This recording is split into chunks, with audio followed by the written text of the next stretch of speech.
अब हामीहरूको टेक्ने पनि त्यहीँ होस्, सेक्ने पनि त्यहीँ होस्, लौरो पनि त्यहीँ। को छ हाम्रो बाबा र होइन बेटाको तेरो छोराको माया लाग्दैन तँलाई? मेरो कृष्ण पापा कहाँ हुनुहुन्छ? मेरो पापा त पार्वती नआओस्, मेरो पापा कहाँ छ? फुपू दिदी भन्छ अरे। हामीहरू अहिले बोल्ने अवस्थामा छैनौँ। भावुक हुनुभयो यहाँहरू दुईजनै।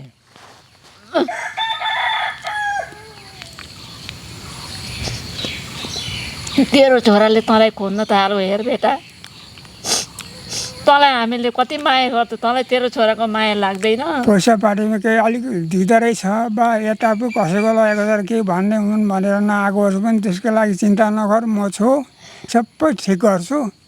त्यहाँ कहीँ अप्ठ्यारो छ भने पनि खबर दिए हामी उहीँ आइपुग्छौँ। दर्शकबिन नमस्कार। अहिले यतिखेर म छु डिब्रुगढको गोरुधुरिया भन्ने ठाउँमा। ठिकै भन्यो होला होइन, गोरुधुरिया नि? म गोरुधुरिया भन्ने ठाउँमा आएको छु। यहाँ दुईजना वृद्ध आमा बुवा आज धेरै दिनदेखि एउटा पीडामा हुनुहुन्छ र मलाई आज सम्झिनु भयो उहाँहरूले, र उहाँहरूको समस्यालाई लिएर तपाईँहरू माझ आएको छु। भिडियोलाई अन्तिमसम्म हेरिदिनु होला, उहाँहरूको कथा व्यथा सुनिदिनु होला र सम्बन्धित व्यक्तिसम्म यो भिडियो पुगोस् त्यसका लागि सबैजनाले भिडियोलाई सेयर गरिदिनु होला। म भिडियो ढिलो नगरिकन बुवा आमाहरूसँग कुराकानीतर्फ लाग्नेछु। र अहिले यहाँ हुनुहुन्छ गोरुधुरिया निवासी, हजुरको परिचय भनिदिनुहोस् न। अमरबहादुर चौहान हुनुहुन्छ यहाँ, र उहाँ आमा हुनुहुन्छ, उहाँकी श्रीमती हुनुहुन्छ, गोमा देवी छेत्री। अच्छा, उहाँहरूको समस्या चाहिँ के हो भनेदेखि म थोरै छटकरीमा म आफू भन्छु, हजुरहरूले भनिदिनु होला है त। उहाँहरूको छोरा आज 4-5 वर्षदेखि सम्पर्कविहीन हुनुभएको छ र छोराको खोजी गर्ने क्रममा यो एउटा भिडियो माध्यमबाट यसरी धेरैजना फेला परेको हुँदाखेरि, सम्पर्कमा आएको हुँदाखेरि उहाँहरूले पनि छोरासम्म यो भिडियो पुग्छ भन्ने आशाका साथ मलाई यहाँ निम्त्याउनु भएको थियो र म यहाँ आएको छु। र उहाँले कस्तो के सबै विवरणहरू छोराको बारेमा, कहिलेदेखि सम्पर्कविहीन हुनुभएको, सबै कुराहरू भिडियोमा भनिदिनु हुनेछ। बुवा अलिकति तपाईँले भनिदिनु होला, कति वर्ष भयो भन्नुभयो ठ्याक्कै? 4 वर्ष। अहिले 2021मा गएको। 2021मा 4 वर्ष भयो। हजुर। अनि बुहारी त्यसका 5-6 महिना पछाडि हजुर फेरि बुहारीलाई बोलाएर बुहारी पनि गई। हजुर। त्यहाँबाट 2-3 महिनासम्म त खबर आयो। हजुर। त्यसको पछाडि ठ्याक्कै बन्द भएको भए आजसम्म बन्द छ। आजसम्म सम्पर्क छैन। अच्छा, म एकैछिन आमालाई सोध्न पर्यो। हजुर, छोरो अब गएको आज 4 वर्ष 5 वर्ष लाग्यो। हजुर। अनि बुहारीलाई बोलाएछ। हजुर। अब हामी त मोबाइल चलाउन पनि जान्दैनौँ। मलाई बोलाउनु भयो भाइले, म जान्छु भनिन्। छोरो गयो दाजुको सँग, छेउछिमेकीको छोरासँग। बुहारी गइन् तिनकै भाइ बुहारीसँग। अहिले छैन हामीहरूको छोरा कहाँ छ, बुहारी कहाँ छ, हामीले केही टुङ्गो पाएका छैनौँ। मेरो छोरा कहाँ छ, अप्ठ्यारो परेको छ भने हजुरहरूले परिचय दिनुहोस्। कोही रुपियाँ पैसामा कम्ती छ भने नि आउन लाजले हो कि किन हो, आओस्। मेरो छोरा कहाँ छ? हामी मातापिता अहिले वृद्ध अवस्थामा छौँ। एउटा नानी छ छोराको, 7 वर्ष 8 महिनाको लाग्यो र तपाईँहरूले गरिदिनुहोस्। कहाँ छ, के छ? अहिलेसम्म केही फोन सोन केही आएको छैन, केही हामीले बुझेका छैनौँ। कतै मेरो छोरो अप्ठ्यारो छ भने पनि अब हामीलाई हेर्ने बेलामा मेरो छोरो कहाँ छ, कतै बुहारीले कतै अप्ठ्यारो पारिन् भने पनि छोरा त आइज घर, आइज बाबु आइज, त कहाँ छेस् त, रुपियाँ पैसामा कम्ती छेस्, म यस्तो खर्चमा छु भनिस् भने हामी तँलाई म उपकार गर्छौँ, आइज। हामी अहिले बहुत अशान्तिमा छु, म बिमारी छु, म तेरी मम्मी बिमारी छु। बेटा कहाँ छेस् त, आइज कृष्ण, कहाँ छेस्? तँलाई छोराको माया लाग्दैन?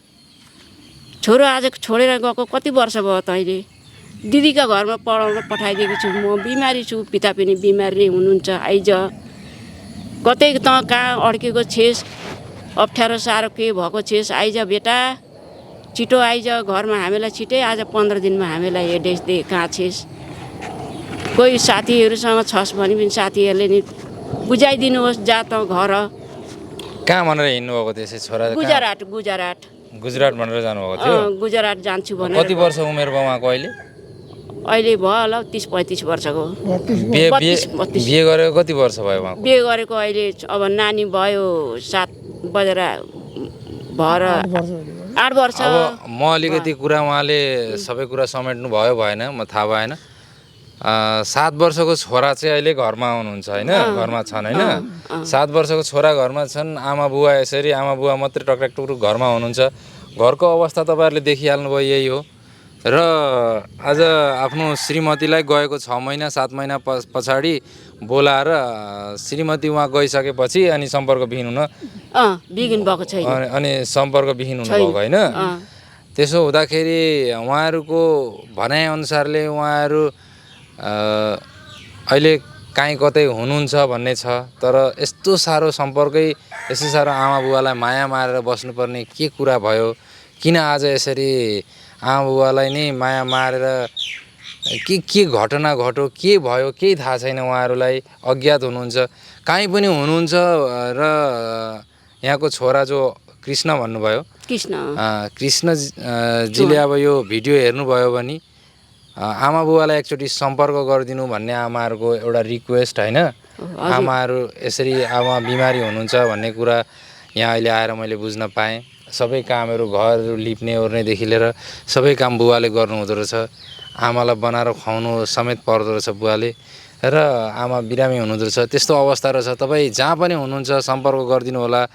र सम्पर्क गरेर केही पनि अप्ठ्यारो परेको छ भनेदेखि यहाँ घरमा आमा बुवालाई भन्दाखेरि आमा बुवाले सबै व्यवस्था मिलाउने कुरा गर्नुभयो र दिदी बहिनीहरू पनि सबैजना खोजी गरिराख्नु भएको छ एउटा सानो नानी घरमै छोडेर 2-2.5 वर्षको नानी होइन हजुर 2-2.5 वर्षको नानी घरमा छोडेर गएको अब नानीलाई स्याहार सुसार गर्न नसकेर दिदीहरूसँग दिदीहरूको जिम्मा लगाइदिएको भन्ने कुरा पनि आएर मैले बुझेँ र यस्तो खालको एउटा अवस्था रहेछ घरि हैदराबादमा हो कि घरि गुजरातमा पो हो कि भन्ने एउटा कन्फ्युजमा हुनुहुन्छ आमाहरू पनि कहाँ छ यहाँबाट गएको चाहिँ हैदराबाद भनेर गुजरात भनेर गएको हो र अहिले अब कहाँ छ कोही सम्पर्कै गरेको छैन त्यस्तो किन माया मार्नु के भयो भन्ने कुरा आमाहरू नै बुझ्न सक्नुभएको छैन र कुरा यही नै हो तपाईँ अहिले छोराले यो भिडियो हेर्दैछन् भनेदेखि के भन्नुहुन्छ छोराका लागि भन्नुहोस् त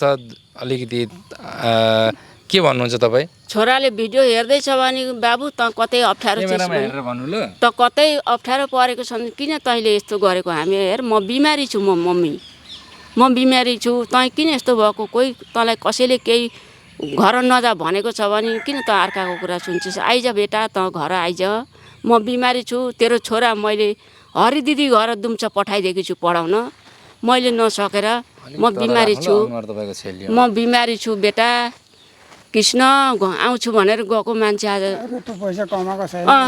रुपियाँ पैसा कमाएको छैन आइज त घर आइज हामी पठाइदिन्छौँ आमाको अवस्था हेरेर बुहारीले त्यस्तो के गरी कि कतै बुहारीले अप्ठ्यारो पारी भने पनि बाबु त कहाँ छिस् आइज म सबै फर्स्याउँछु भन्ने कुरा अब आमा खबर दे कहाँ छिस् त्यहाँ पनि आइपुग्छु म बुहारीले त खबर पठाएको रहेछ हैदराबाद कहाँ छ त्यहाँ खबर दे हामी आइपुग्छौँ पठाउँछु म पितालाई लिन पठाउँछु दिदी भिनाजु हुनुहुन्छ पैसा पातिको केही समस्या छ भने आउन नसकेर म लाजाले नआएको भन् हामीलाई त्यसको केही उ छैन त खालि तैँले र बुहारीले गरेको ऋण पनि तिर्यौँ हामीले अरू तिर्नै छ भने म आउँदाखेरि मलाई गाली गर्छन् बा तिर्नुपर्छ भनेर नआएको छ भने नै आइज हामी त्यसमा हामी छौँ सबै तिर्दिन्छौँ तर चिन्ता नगरिकन आइज नडराइकन अब हामीहरूको टेक्ने पनि त्यहीँ होस् सेक्ने पनि त्यहीँ होस् लौरो पनि त्यहीँ को छ हाम्रो बाबा र आइज बेटाको तेरो छोराको माया लाग्दैन तँलाई होइन सधैँ हामीहरू अहिले भन्छ मेरो कृष्ण पापा कहाँ हुनुहुन्छ मेरो पापा त पार्वती नआइनु नआउँछ मेरो पापा कहाँ छ फुपू दिदी भन्छ अरे हामीहरू अहिले बोल्ने अवस्थामा छैनौँ भावुक हुनुभयो यहाँहरू दुईजनै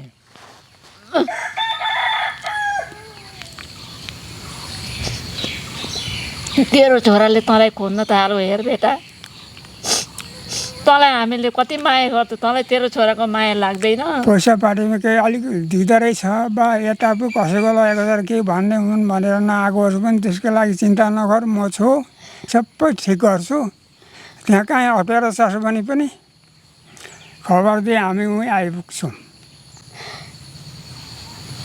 केही चिन्ता नगर्नु खालि हामीलाई सूचना दे भइहाल्यो सूचना एउटा पाउन पर्यो खालि त्यति एउटा र म यो भिडियोमा जो कृष्ण छेत्री भन्नुभयो उहाँहरूको छोराको बुहारीको फोटो र यहाँ परिवारको नम्बर मेरो आफ्नै पनि नम्बर म राख्नेछु भिडियोमा र तपाईँहरूले यो भिडियोलाई एकदमै धेरै सेयर गरिदिनु होला काहीँ कतै उहाँहरूलाई तपाईँहरू जान्नुहुन्छ नजिकै काहीँ देख्नु भइरहेछ भने हामी समक्ष एकचोटि सम्पर्क गराइदिनु होला होइन के भन्नुहुन्छ र सबैजनाले भिडियोलाई सेयर गरेर सम्बन्धित जसले हेरेको हाम्रो कृष्ण छेत्री राखेर सेयर गरिदिनु होला उहाँसम्म पुर्याइदिनु होला भन्न चाहन्छु र आमा बिमारी हुनुहुँदो रहेछ के बिराम छ तपाईँलाई चाहिँ यसै मेरो सबै टाउको दुख्छ हात खुट्टा दुख्छन् पेट जल्न पोल्न हुन्छ मेरो प्रेसर छ हाई प्रेसर मैले खान केही हुँदैन बोइल सब्जी खान्छु अनि के दिनमा एकखेप मुर्छा पर्छ भन्नुहुँदै थियो अघि तपाईँले प्रेसरले मुर्छा पर्नुहुन्छ अनि अब मेडिकल लिएर जाने मान्छे छैनन् न बुवा यस्तो बुढो मेडिकल लाने मान्छे छैनन् र एउटा भएको छोरो यसरी बाहिर जाँदाखेरि आमा बाउको दिनरातको अब यही छ एउटा पिर तपाईँले घरमा आइदिएर आमा बाउलाई यो सारा परिवेश सम्हाल्नु होला र हामी यति परबाट आज आएका छौँ डिब्रुगढसम्म आइयो हामी सदियाबाट तपाईँहरूको है यहाँ यो समस्या समाधान होस् भन्नका लागि हो र सबैजनाले भिडियोलाई सेयर गरिदिनु होला केही विशेष छ उहाँहरूको एउटा समस्या समाधान हुन्छ भनेर केही दिनु होला आउन दिनुहोस् मेरो छोरालाई यो भिडियो बनाएका छौँ यो आशा पूर्ण होस् र उहाँहरूको छोराले सम्पर्क गरिदियोस् त्यही कामना गर्छु अन्तिम केही तपाईँको भन्नु छ भनेदेखि हैन भनेर यो भिडियोबाट बिदा लिन चाहन्छु म के भन्नुहुन्छ आमाहरू के छोराको लागि हामीहरू के भन्छौँ अब कतै त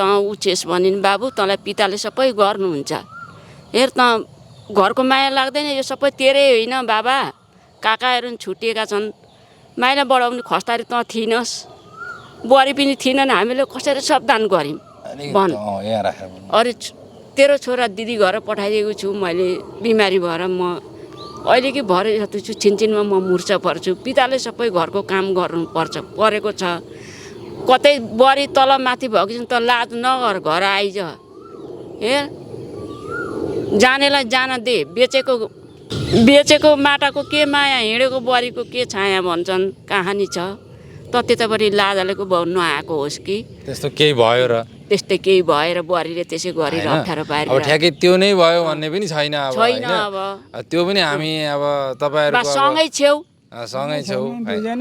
दुईजनै आऊ सँगै छेउ भने दुईजनै आऊ जे भएन हारको बुहारी हो बुहारी हो सँगै छेउ भने नि अरू छैन त्यस्तो केही भइरहेछ भने पनि छोरा चाहिँ आओस् हैन छोरा चाहिँ आओस् आइज बाबु त छोरो आइज सबै साथी सङ्गिनी सबै जनाको हातमा मोबाइल छ टिभी छ सबै थोक छ तपाईँहरूले कतै छ मेरो कृष्ण छेत्री चौहान छ भने घर पठाइदिनुहोस् छैन उपाय भने पनि हामी यहाँबाट खबर दिनुहोस् र घरको परिवेश पनि अलिकति देखाइदिनलाई म आग्रह गर्छु यो घर लड्न आँटी छ बाबु तेरो घर लड्न आँटी छ अब घर बनाउँछु भनेर गएको परिवेश छ र यो परिवेशलाई सम्हाल्नका लागि अब छोराको एकदमै धेरै आवश्यक छ बुढा हुनुभयो आमा बुवाहरू यस्तो अवस्था छ र हामी यति एउटा आशा लिएर यहाँहरूको यो जुन समस्या समाधान हुन्छ समस्यालाई समाधान गर्न सकिन्छ कि उहाँहरूको छोरालाई परिवारसँग मिलन फेरि गराउन सकिन्छ कि भन्ने आशा लिएर आएका छौँ र यो सोचे जस्तै होस् र सबैजनाले भिडियोलाई सेयर गरिदिनु होला त्यही भन्दै यो भिडियोबाट बिदा लिन चाहन्छु हस् धेरै धेरै धन्यवाद उहाँको फोटाहरू सबै कुराहरू म राख्नेछु सबैजनाले भिडियोलाई एकदमै धेरै सेयर गरिदिनु होला है हस् ल अहिलेलाई बिदा लिएँ है त